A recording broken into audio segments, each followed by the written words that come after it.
Suite aux discussions entre le représentant de... Following conversations among all parties, there is unanimous consent to have a moment of silence. I would invite all members to stand and observe a moment's silence in the memory of the tragic events 29 years ago at the Montreal Polytechnique.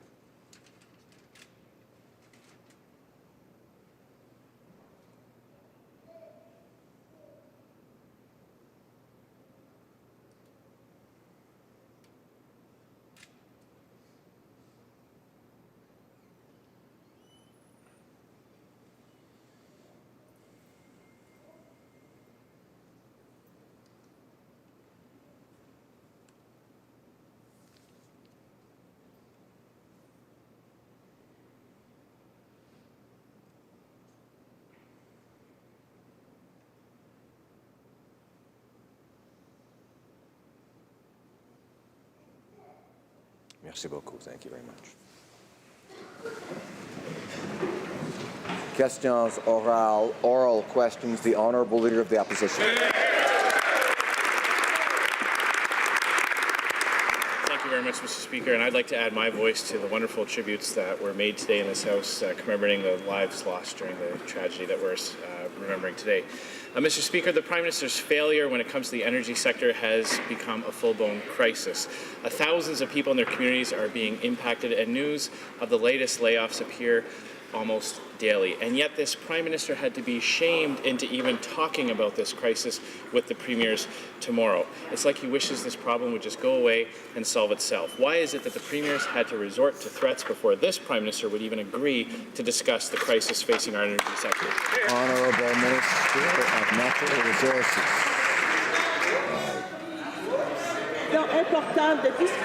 Mr. Speaker, we have looked into ways to create growth in all industries all across the country. Discussions begin with diversifying trade, competitiveness, and how the efforts to address climate change and clean energy will stimulate growth. When it comes to the oil patch and the impact of lower prices, that is of concern too. We're concerned about the jobs in that industry. We will always care about those things, Mr. Speaker. Well, Mr. Speaker, the impacts of low oil prices are well understood. It's having a devastating effect on the hardworking people in the energy sector. But it's the reason why there's a low price for Canadian oil, and the impacts of that are caused by this Liberal government's policies. But it's not just trying to block premiers talking about the energy crisis on the agenda. This Liberal government is trying to block citizens groups representing taxpayers who are trying to have their voices heard on the carbon tax during the court case. But they're allowing groups funded by foreign entities like the David Suzuki Foundation and the Environmental Defense. If the Prime Minister is so confident in the merits of his tax, why is he blocking grassroots organizations from funding it? The Honourable Minister of Natural Resources. Mr. Speaker, the situation that we are facing in Alberta and Saskatchewan and overall general in the energy sector is a serious concern. And we are moving forward in supporting the energy sector by giving them the accelerated capital allowance write-offs. We are moving forward on building the pipeline capacity, and Bridge Line 3 that we approved will come into operation fourth quarter of next year, adding 370,000 barrels per day capacity. We are trying to fix a broken system that we inherited from the Harper government, so we can... Order. The Honourable Leader of the Opposition. Mr. Speaker, that is so blatantly false. Any intelligent person will know that this government killed Northern Gateway. Any intelligent person will know that the judge ruled that there was a quick way forward to resolve the issues. Any intelligent person will know that this government's Bill C-69 is having a chill on future investment and will lead to no more pipelines. Mr. Speaker, it's this government that has pursued a direct policy of phasing out the energy sector. Is the Minister pleased with how fast it's going, or will he stand up for the workers of the energy sector, repeal bills? The Honourable Minister of Natural Resources. Mr. Speaker, we stand with energy sector workers.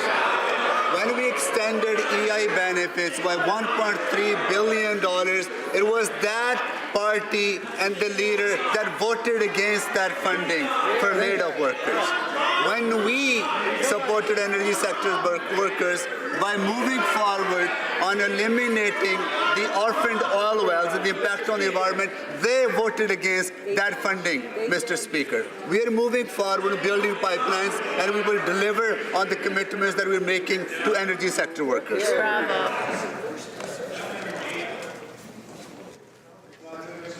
L'Honourable. The Honourable Member for Louis Saint Laurent.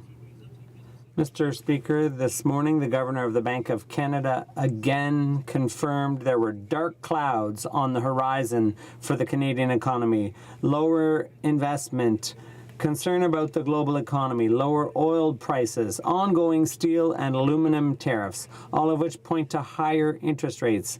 At the very least, could the government start reining in its spending now that the Bank of Canada has issued this warning? The Honourable President of the Treasury Board. First half of 2015, under Stephen Harper's Conservatives, Canada was in a technical recession. That's why we offered Canadians a plan for jobs and growth. And that's why Canadians took us up on that plan, and that plan is working. We have created 600,000 new jobs. We have lifted 300,000 Canadian children out of poverty. We have the lowest unemployment rate in 40 years and the fastest growth in the G7. Canadians will take liberal economic records over conservative economic rhetoric any day.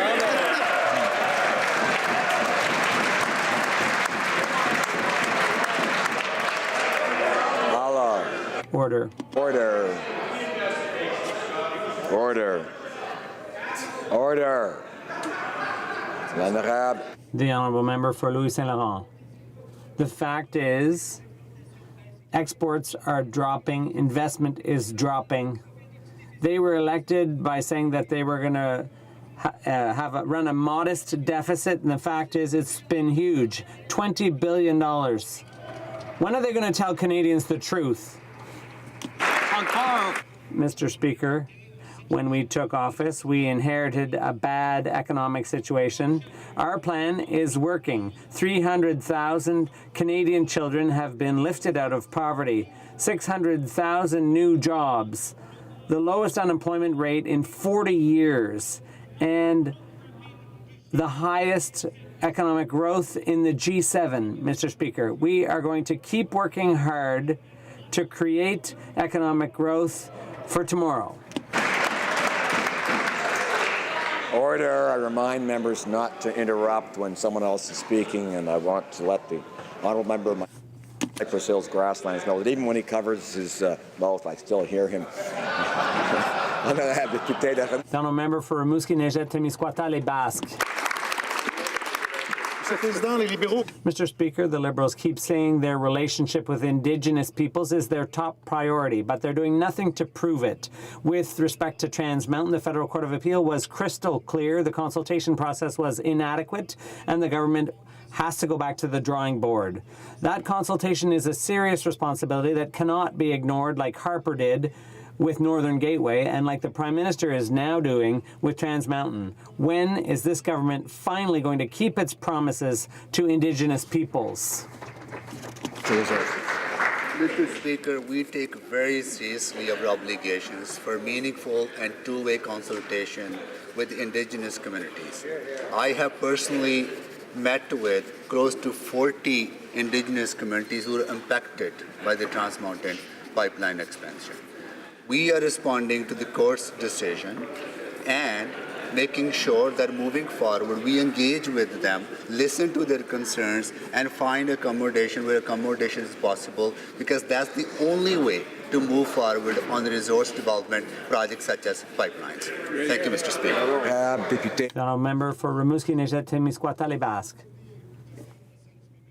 on the one hand, there's what the minister says. On the other hand, there's what the Prime Minister does. He says the Prime Minister calls himself a progressive feminist who cares about First Nations, but yesterday he contradicted all three of those things. His dismissiveness towards Chief Judy Wilson of the Neskonlith First Nation was deeply disrespectful and unacceptable. In a context of reconciliation, where consultation with First Nations is a sensitive issue, dismissing this chief so cavalierly only fans the flames. Will the Prime Minister admit his mistakes and publicly apologize for his inappropriate remarks? The Honourable Minister. Pleased to be at the Assembly of First Nations Special Chiefs Assembly yesterday when the Prime Minister spoke. This is in fact the fourth time that our Prime Minister has spoken at that meeting, and there was a very good atmosphere in the room. I joined several other ministers in speaking at the Special Chiefs Assembly. We are building a renewed relationship based on respect and cooperation and partnership. We are moving forward and seeing real change for First Nations in this country. Member for North Island, Powell River. Mr. Speaker, this government doesn't seem to understand what free, prior and informed consent means. Indigenous leaders have been clear. The Trans Mountain expansion can't go ahead without the consent of impacted communities. And the courts have been clear. The Prime Minister failed to adequately consult with Indigenous people. How can he say he's consulting when he has already made up his mind?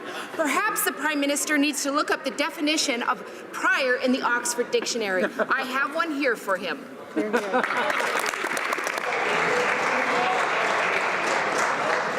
member for North Island, Powell River, I'm sure knows very well that members are not allowed to use props in the House.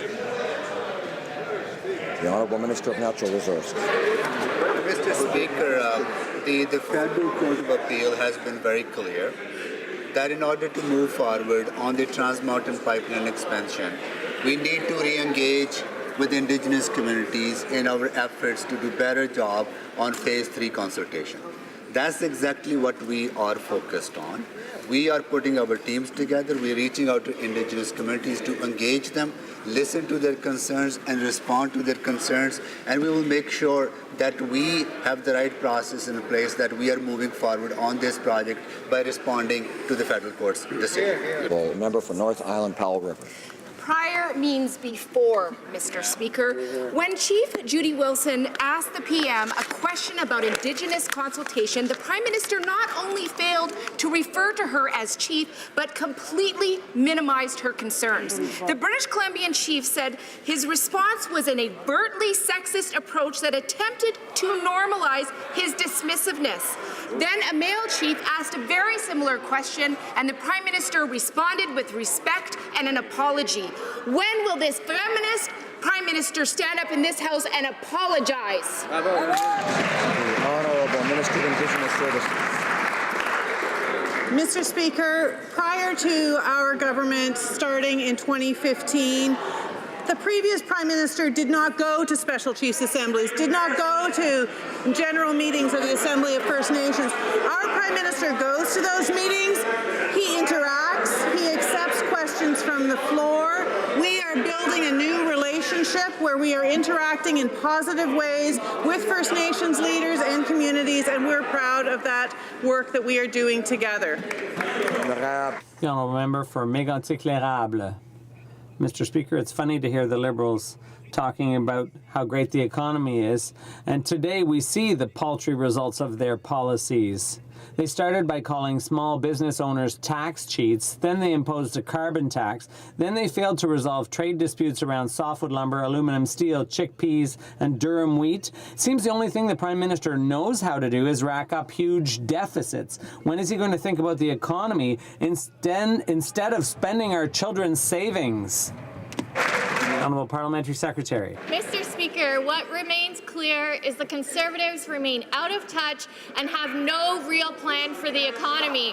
What we saw under their failed economic plan was the lowest growth since the Great Depression. We saw checks being sent to millionaires, and we saw business investment decline. What we have done on this side of the House is created over half a million new jobs, and we continue to see wages grow, as well as Canadians are $2,000 better off under our plan than the Conservatives' failures. Member member for Battleford, Lloydminster. Speaker, let's talk about out of touch. Out of touch. My constituents are sick and tired of having this Liberal government in their hands, in their pocketbooks. That's the reality of this. Debts and deficits are growing, interest and inflation rates are rising, billions in investments has been lost, and the energy crisis isn't even on the Prime Minister's radar. Canadians are paying and will be paying for his failed policies for generations. When will the Prime Minister acknowledge the economic reality and fix the damage he's created? I think, Mr. Speaker, what the honourable member meant was we're fixing the damage that 10 years of the Harper Conservatives did to our economy. And that's precisely what we're delivering on. And we've done so by lifting hundreds of thousands of children out of poverty with the Canada Child Benefit, which they voted against. Our plan sees wages increases, more workers actually working than any other time. And we're seeing families $2,000 better off under our plan. So, Mr. Speaker, while they talk about their rhetoric, they have no credibility when it comes to the economy.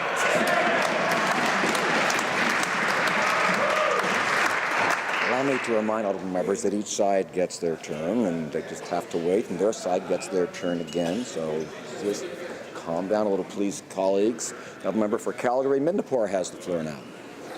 Mr. Speaker, this Prime Minister has raised taxes on businesses, on individuals, and on almost everything we've purchased. Yet his promised infrastructure spending is non-existent, and this year's deficit is more than triple what the Prime Minister promised it would be. Oil prices are bottoming out, businesses are leaving Canada, and more people are out of work while the Prime Minister pledges millions to celebrities over Twitter. When will the Prime Minister stop wasting taxpayer dollars and treat Canadians with the respect they deserve? Minister of Infrastructure and Community. Speaker, I'd like to thank my colleague to allow me to talk about our historic infrastructure plan, Mr. Speaker, in Canada. $180 billion, Mr. Speaker, to invest in communities, to invest in public transit in Alberta, to invest in green technologies in Ontario, to invest in mass transit in Montreal, to invest in rural community, Mr. Speaker, to invest in Nunavik and the Northwest Territories. Everywhere we invest, Mr. Speaker, we improve the lives of Canadians. Canadians who are watching at home understand that they want modern, resilient, and green infrastructure. That's what we're going to deliver across Canada. Thank you, Mr. Speaker. The honourable member for Haliburton, Kawartha Lakes, Brock. Mr. Speaker, the Ontario manufacturing sector is losing jobs by the day. Alberta dropped from 14th to 43rd in global investment rankings. The central bank froze its rate. The loonie is at an 18-month low. Investment capital is fleeing. We've been warning the government about this for years. Instead, they've ignored all advice and racked up huge deficit. Why will the Prime Minister continue to do nothing but spend instead of preparing for this economic downturn? The Honourable Parliamentary Secretary to the Minister of Innovation. Mr. Speaker, we are investing in all various sectors of the economy across Canada. What is clear, Mr. Speaker, is that Conservatives have no plan for the economy, but we do, and it's working. We've created over 500,000 full-time jobs since taking office in October 2015. Our unemployment rate, Mr. Speaker, remains at a 40-year low, but we know there's more work to do, Mr. Speaker. We're continuing to invest in Canadians and in all sectors as we grow a middle class and support people working hard to join it. Bravo. The honourable member for Oshawa. Working hard to stay in it. The Prime Minister promised Canadians that his policies would attract advanced manufacturing and the jobs of the future. He failed. Auto companies will be making once-in-a-generation investments in building electric and autonomous cars, the cars of the future, just not in Canada.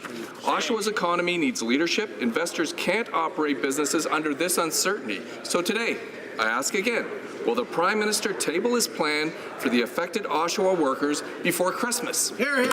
Honourable Parliamentary Secretary.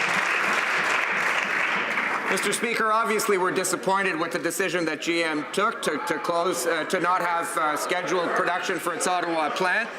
Of course, our hearts go out to GM families and people in the ecosystem.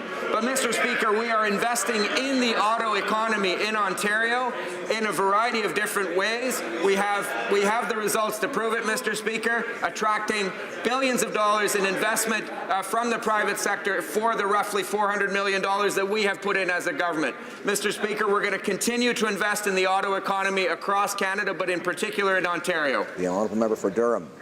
Mr. Speaker, the Liberal government has raised taxes on entrepreneurs, on hiring employees through payroll taxes, and they're imposing a carbon tax.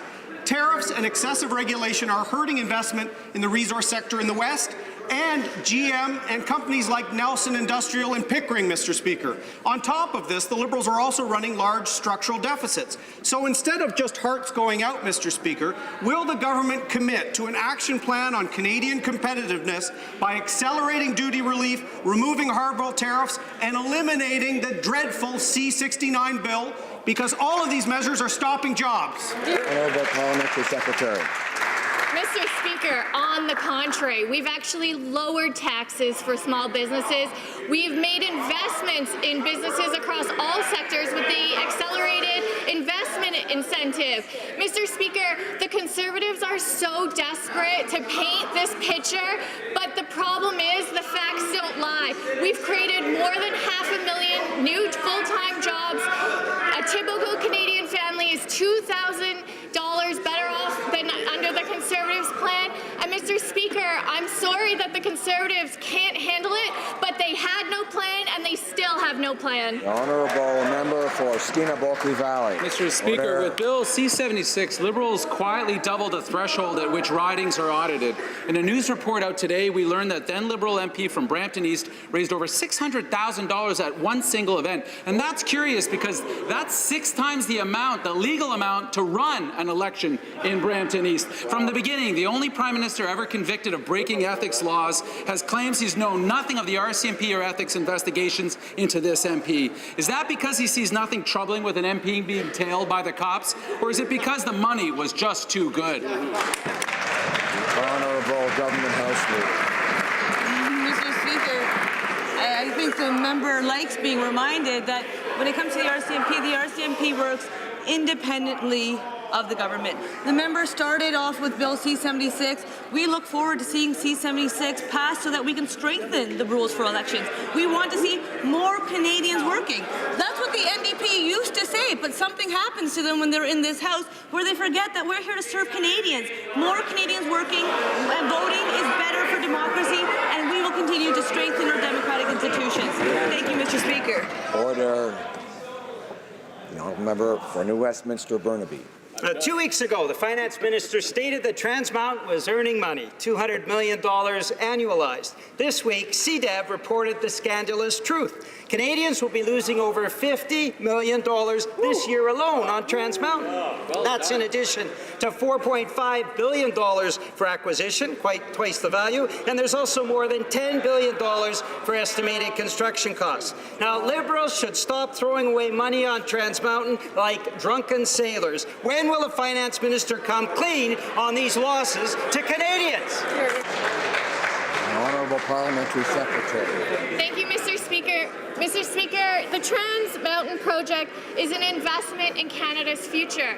With 99% of energy exports going to the U.S., we know that we have to diversify our markets, and in order to create good quality jobs for Canadians. Mr. Speaker, we're moving forward in the right way. We're protecting the environment and ensuring that we are engaging with meaningful consultation with Indigenous communities. The honourable member for Charlebourg-Haute-Saint-Charles. Mr. Speaker, Canadian authorities have just announced the arrest of Meng Wanzhou, Chinese telecom Huawei's chief financial officer. She's accused of attempting to violate the U.S. embargo on Iran.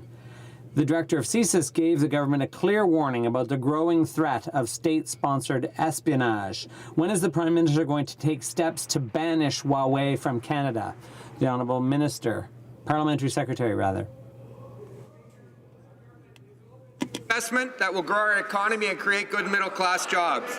When it comes to telecommunication services, we've promised Canadians we would improve quality, coverage, and price for their services. 5G is an emerging technology that's part of that picture, Mr. Speaker. But when it comes to Huawei's participation in that system, we will rely on our intelligence services to provide us with the kind of advice that they have traditionally given us. Mr. Speaker, we will never, ever compromise our national security.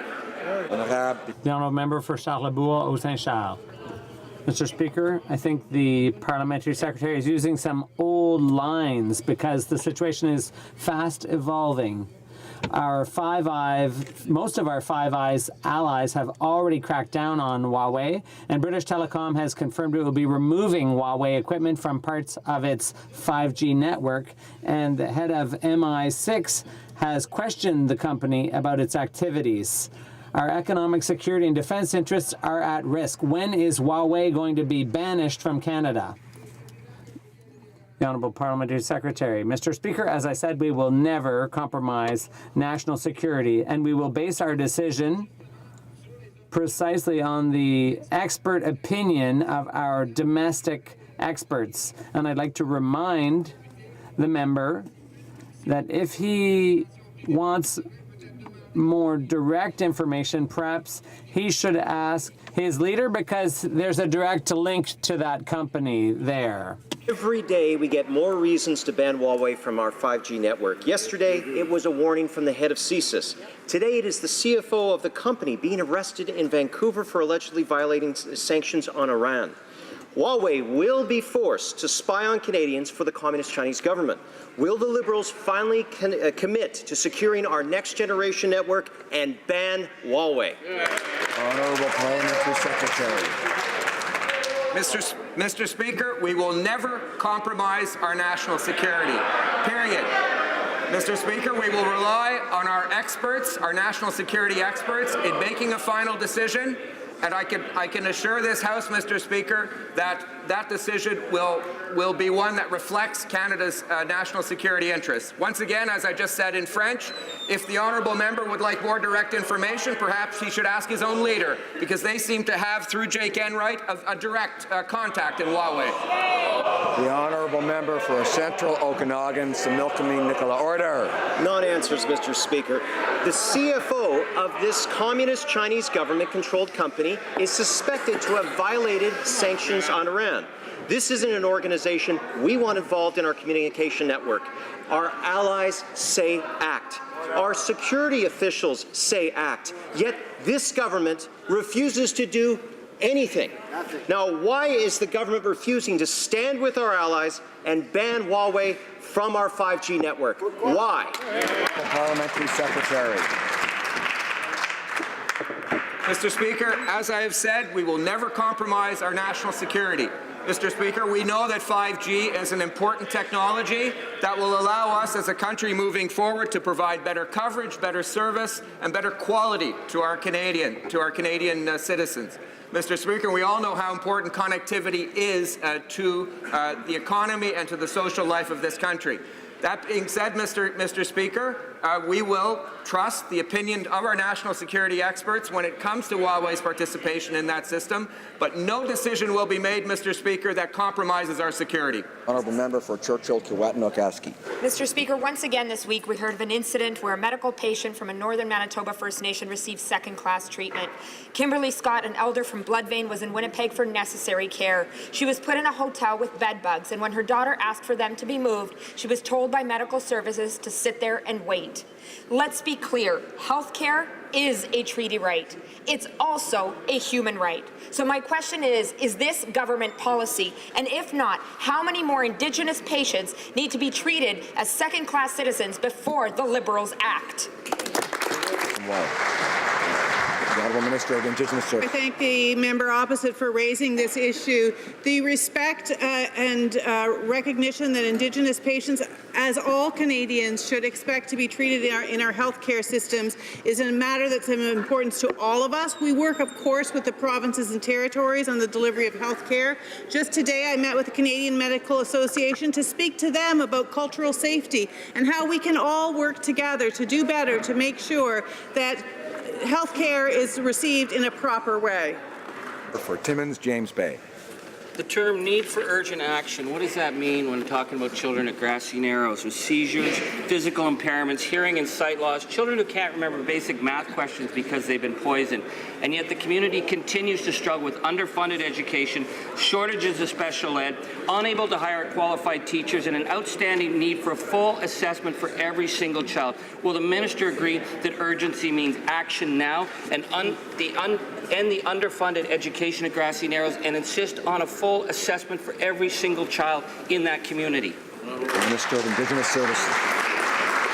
Mr. Speaker, urgency means action now, and it means actions we've already taken. We have made sure that there are special education funds for all students in that community, and I've already shown the member the numbers in terms of how much we have invested in special education in that community. I have already made a commitment to that community the first time I met with the previous chief to say that we will go forward with the new health facility. We've now received the feasibility plan. I met with the new chief this week, and we are moving forward on a new health centre. Honourable member for Humber River, Black Creek. Mr. Speaker, 29 years ago today, our country experienced the most horrifying act of gender-based violence in our history.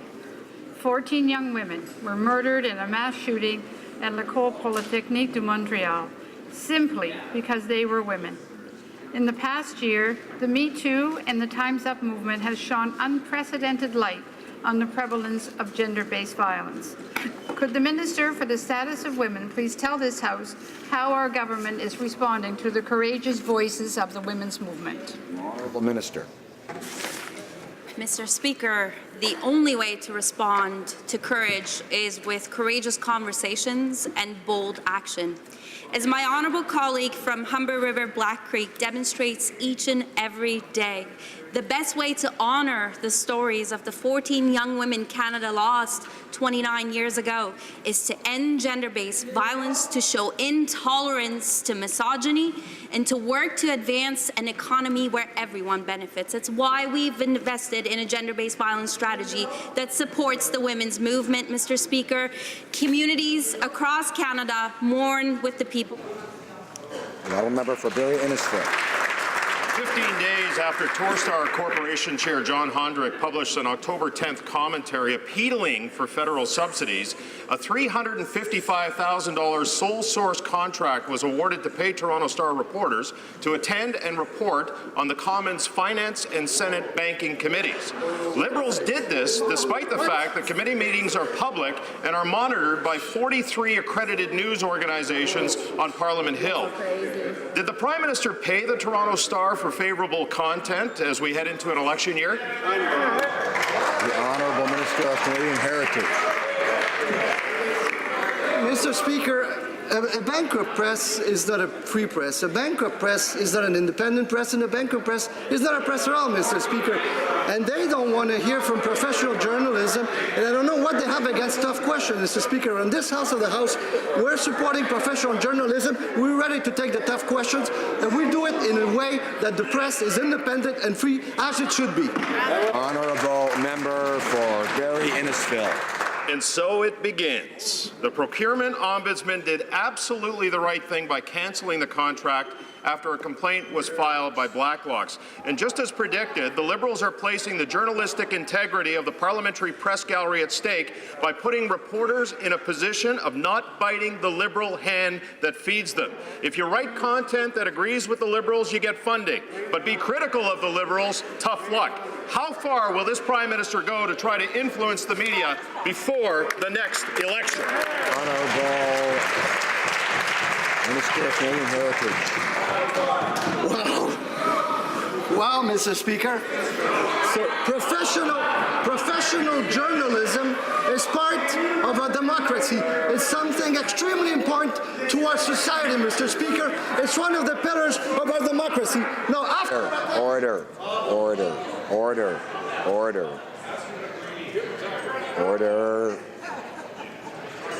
We need to hear from both sides. Order, and one at a time. Some people get loud, and we prefer not, but let's let one side go at a time at least. The Honourable Minister of Heritage. As I was saying, professional journalism is one of the pillars of democracy, Mr. Speaker. Now, after attacking professional journalism, what other pillar of our democracy are they going to attack? The Honourable Member for Portneuf-Jacques-Cartier. Order, please. Mr. Speaker, it's unbelievable to hear this from the Minister of Heritage. The Liberals are taking money from the regions, and transferring it to the Infrastructure Bank, which has become a monster of their own making. $11 million spent to date and no new projects. Our country is no longer competitive, and this Liberal government has just found a new toy to attract foreign investors, the Infrastructure Bank. It backs the risk for foreign developers by being generous with Canadians' money. Another trick that doesn't work. When will this government stop this waste and shut down the Infrastructure Bank? The Honourable Minister of Infrastructure and Communities. Mr. Speaker, I can guarantee to my colleague that the Infrastructure Bank will be open as long as we're in government. Mr. Speaker, I would invite the member to go and speak to the people of Montreal who have seen the Infrastructure Bank invest more than $1 billion in public transit that will change the lives of Montrealers all over the city. My colleague understands that we have put forward an historic plan with billions of dollars in investment. The Infrastructure Bank will do more and faster for the Canadians. It is one more tool that we will be able to use to improve the lives of Canadians. And I would invite him to speak to people in Montreal. The Honourable Member of... I would ask the member Beauport, Côte de Beaupré, Ile d'Orléans to stop heckling and shouting. But I guess the bank's got 10 more months left to go, Mr. Speaker. In order to fund the Canada Infrastructure Bank, $5 billion was taken from public transit, $5 billion was taken from trade and transportation, and $5 billion was taken from green infrastructure. That's $15 billion no longer going to local communities to create jobs and growth, but instead sitting in a made-up bank.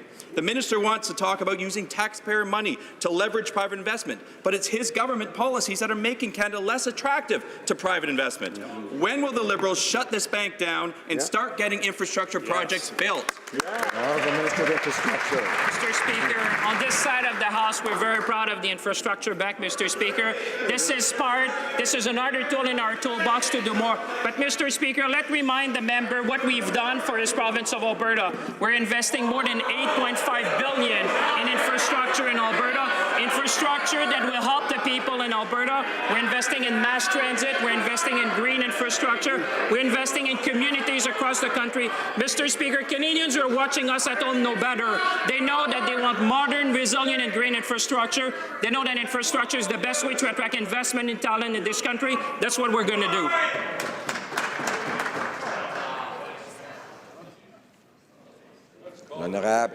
The Honourable Member for Drummond.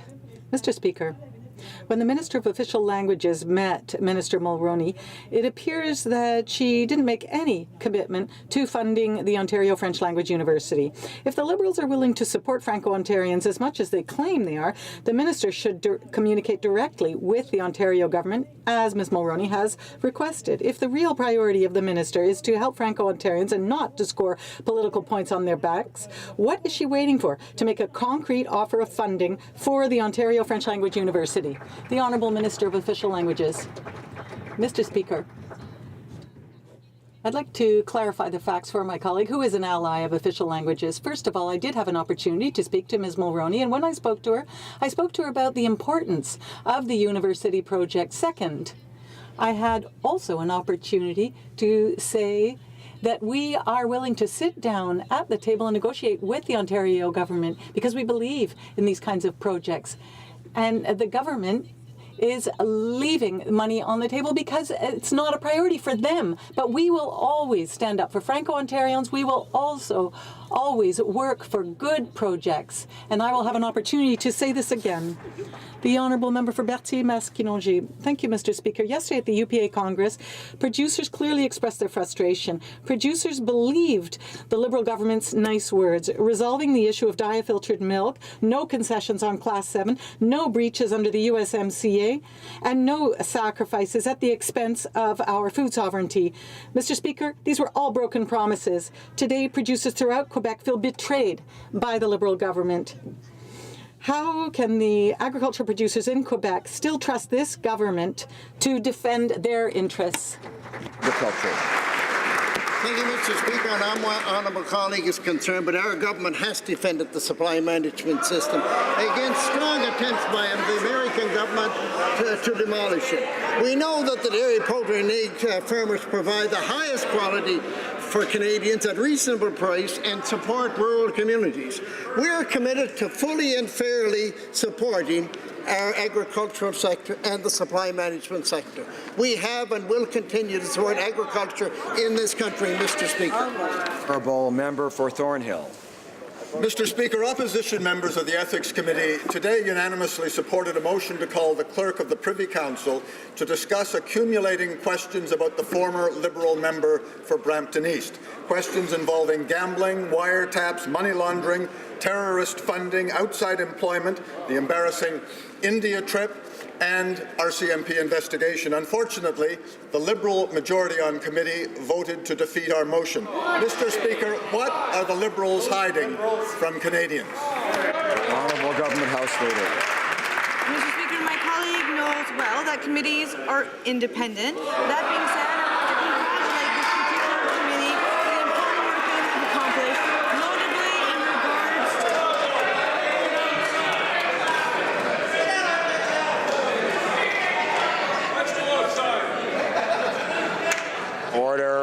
Order. Wednesday was yesterday. Order. The Honourable Government House Leader.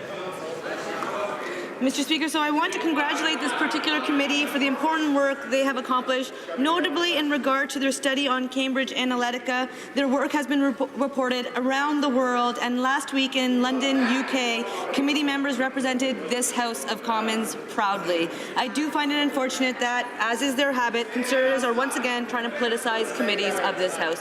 Thank you, Mr. Speaker. Honourable member for Thornhill. Well, Mr. Speaker, ethical lapses have become the hallmark of this government. They seem determined now, in their final year in office, to set a new record in the number of simultaneous police investigations into Liberal member activities. With regard to the most recent investigation, involving the member for Brampton East, the Minister of Economic Development, and a suspect real estate deal, can the Prime Minister confirm whether law enforcement has been in touch with his or the Minister's office? The Honourable Government House Leader. Mr. Speaker, the Minister has directly answered this question. Mr. Speaker, I have reminded all members that the RCMP works independently from government. And Mr. Speaker, there is an easy way for Canadians to see whether the Conservatives are asking real questions or if they're simply hiding behind parliamentary privilege to make baseless accusations and smear a minister.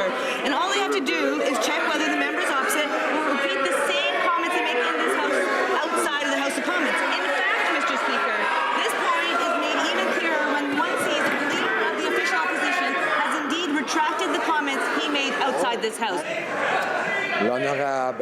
The Honourable Member for Lévis-Lotbinière. Order, please. Mr. Speaker, whether the Liberals like it or not, if we hadn't ever asked any touchy questions, the sponsorship scandal would never have come to light. It's time the Liberals accepted responsibility, Mr. Speaker. The close ties between Liberal ministers and a property developer in Brampton East are a fact.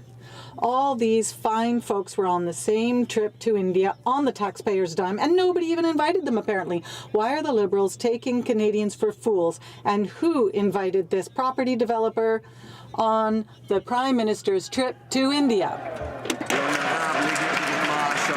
The Honourable Government House Leader. Mr. Speaker, as they know, the Minister has responded directly to that question, did so yesterday. We know we have thanked all the committee members for their work. And Mr. Speaker, it's easy for Canadians to know whether or not Conservatives are asking truthful questions or not, or whether they're hiding behind their parliamentary privilege. If they are making unfounded accusations, the Canadians can simply check and see if the Conservatives will repeat those allegations outside the House. Hamilton East. Order. Stony Creek. Mr. Speaker, something I hear in my riding is that releasing members and veterans are concerned about the length of time that it takes to get a decision on an application for disability benefits. And so it was reported that Veterans Affairs might be looking to change the deadlines for those benefits. Now, I'm proud to talk to veterans about all this government has done to start cleaning up the mess left by the previous Conservative government. But can the minister inform the House what steps he is taking to ensure that veterans and their families receive timely decisions? Great question. Honourable Minister. I want to thank the member for Hamilton Mountain, Stony Creek. We will not change the deadlines for applications. Instead, we're investing in delivering faster, quality decisions for veterans. With our new programs and a new culture of yes on disability decisions, more veterans than ever are coming forward to get the help they need. We've invested $42.8 million. We hired more decision makers, and yesterday we rolled out an online wait time tool to give veterans a better sense of how long applications for their conditions are taking. This is something veterans has asked for. Mr. Speaker, we are listening and we are acting. Thank you. Honourable Member for Kamloops Thompson Caribou. Mr. Speaker, there's only 14 weeks left in this Parliament, yet the government continues to overpromise and underdeliver. How can we trust the Prime Minister's new commitments at AFN this week while his previous promises go unfulfilled? Addition to reserve buried in a budget bill with no consultation. Language Act nowhere to be seen. Child Welfare Act, why the delay? Can the Minister tell us if any of this promised legislation will be law before this Parliament rises?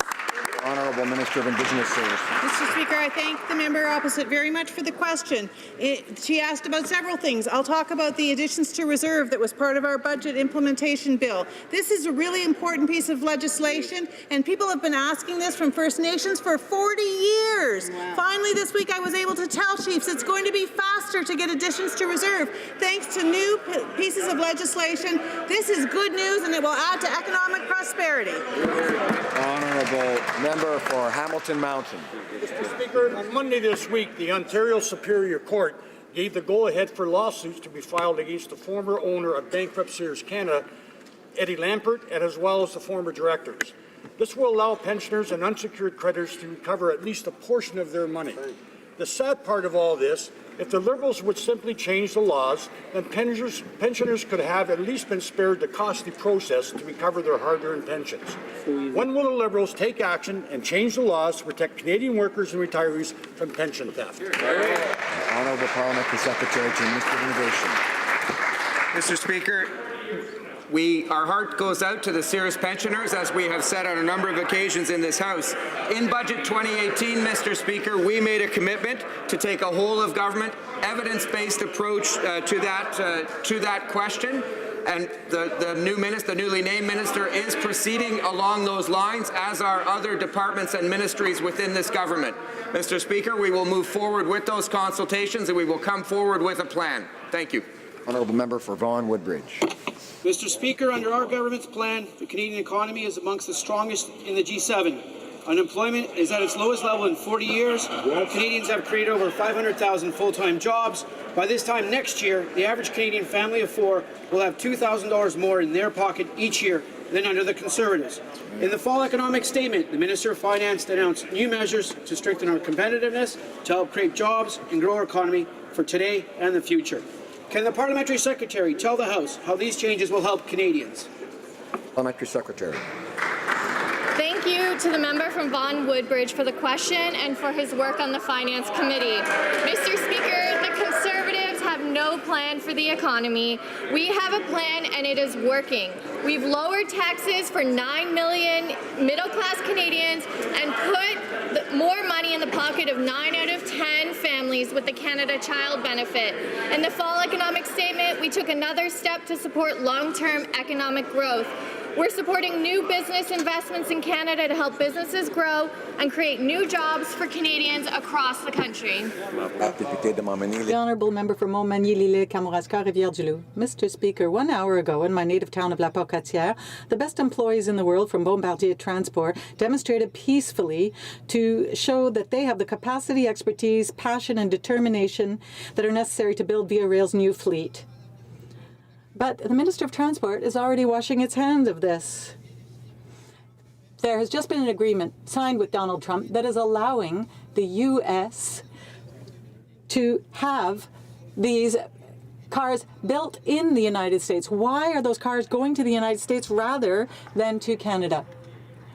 Mr. Speaker, I already explained to my colleague a few days ago that this project is managed by a federal crown corporation called Via Rail. They are the ones who are responsible for replacing the rail fleet for the Quebec-Windsor corridor. We obviously have to respect international rules under which we have free trade agreements with Europe, and we cannot provide preferential treatment to Canadian companies. The Honourable Member for Joliette. Thank you, Mr. Speaker. Well, this seems to be the only government not preferring its own business. While First Ministers are meeting in Montreal to discuss the new NAFTA, Quebec is still waiting for a clear commitment from the Prime Minister for dairy producers. 2 months ago, the House unanimously called on the government to fully compensate supply-managed producers for the 3 agreements that were signed on their backs. 2 months. Will the government take the opportunity at the First Minister's meeting to commit once and for all to fully compensating supply-managed producers who were betrayed under the last 3 agreements? Sure. Thank you, Mr. Speaker. I appreciate my honourable colleague's question, but the Prime Minister has been quite clear. The Minister of Foreign Affairs have been quite clear. Most Cabinet Ministers have been quite clear. We're going to fully and fairly support our dairy sector and the supply management system. We have and will continue to make sure we support our agricultural sector. My honourable colleague is well aware, due to the negotiations and before the negotiations, the American government clearly stated their intention was to destroy the supply management system. We made sure that did not happen. The Honourable Member for Montcalm. Mr. Speaker, next week at the meeting in Marrakesh, the government will be discussing the UN Global Compact on migration. But the issue of migrants isn't just a federal issue. In Quebec, we welcome, integrate, and we also select. The Prime Minister cannot alone decide and then leave it up to the provinces to deal with the consequences of his decisions or his tweets. Will he use the First Minister's meeting to present the compact and commit to not signing it until he has their consent? The Honourable Parliamentary Secretary. Thank you, Mr. Speaker. Canada fully supports the compact that will play an important role globally in order to ensure that there is regular and safe migration. We have consulted each province throughout the country over the past 2 years, and we have consulted with experts, Canadians, academics. No one whom we consulted said that they were concerned about the compact. We know that immigration plays an important role in Canada's economy, and we also know that it's important to be at the international table for these discussions. Thank you, Mr. Speaker. Yesterday, I pointed out in my statement that last week the Prime Minister was wrong in his justification for barring the government of Nunavut from becoming a party to the 2 Dene treaties. Every modern land claims agreement in Canada's Northern Territories has involved 3 parties: the Indigenous group, Canada, and the government of the territory where the agreement is to operate. For numerous legal and constitutional reasons, these treaties cannot be implemented without the consent of the government of Nunavut. When will Canada stop playing the colonial master, do the right thing, and invite them to the table as a party and signatory to these treaties? Honourable Parliamentary Secretary. Mr. Speaker, Canada remains committed to advancing reconciliation with Indigenous peoples through the conclusion of modern treaties. The government of Nunavut has been participating in negotiations, and its concerns are being addressed. The government of Nunavut has always been welcome to sign these treaties as part of Canada, as they have done so previously. We've been negotiating these treaties for almost 20 years and are hopeful that the Athabasca Denisuline and the Gotelnene Dene modern treaties will be concluded in the very near future.